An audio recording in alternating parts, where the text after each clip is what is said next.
I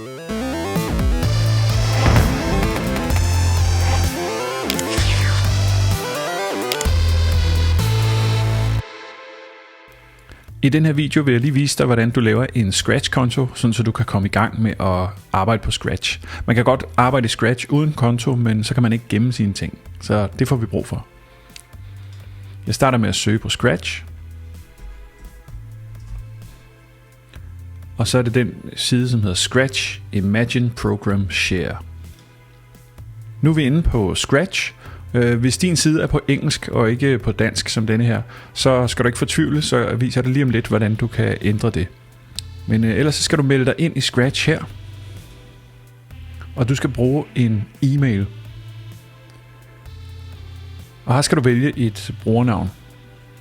De anbefaler, at man ikke bruger sit rigtige navn, så du kan kalde dig et eller andet hemmeligt kodenavn, du synes, der er fedt. Jeg kalder mig Kodelaboratoriet. Så vælger jeg et kodeord og gentager det. Og klikker på næste. Så skal jeg vælge, hvornår jeg er blevet født. Og nu er jeg jo en gammel mand, så jeg skal scrolle langt ned her, for at komme helt ned til 1975. Puha. Så kan jeg klikke, at jeg er en mand. Man kan også klikke, at man var en kvinde, eller hvis man hverken synes, man var en mand eller en kvinde, så kunne man skrive det her. Jeg kan også skrive mit land, og trykker bare D, så kommer jeg automatisk ned til Danmark. Det var det. Næste.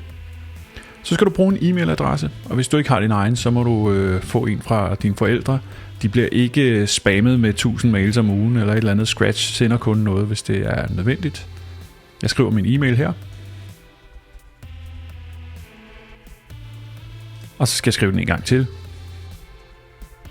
Så kan man klikke her, om man vil modtage updates fra Scratch-teamet.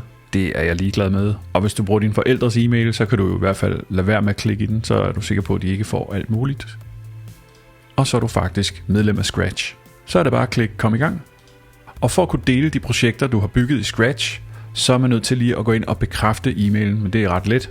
For nu får jeg at vide, at Scratch har sendt en bekræftelsesmail til den mailadresse, jeg skrev. Og så skal jeg bare ind og finde den i min mailbox. Så jeg åbner min e-mail og klikker på den mail, der er kommet fra Scratch og siger bekræft min e-mailadresse. Og så er du fuldstændig klar til at gå i gang med Scratch. Hvis din Scratch-side starter på engelsk, så kan du ændre sproget heroppe ved at klikke Create.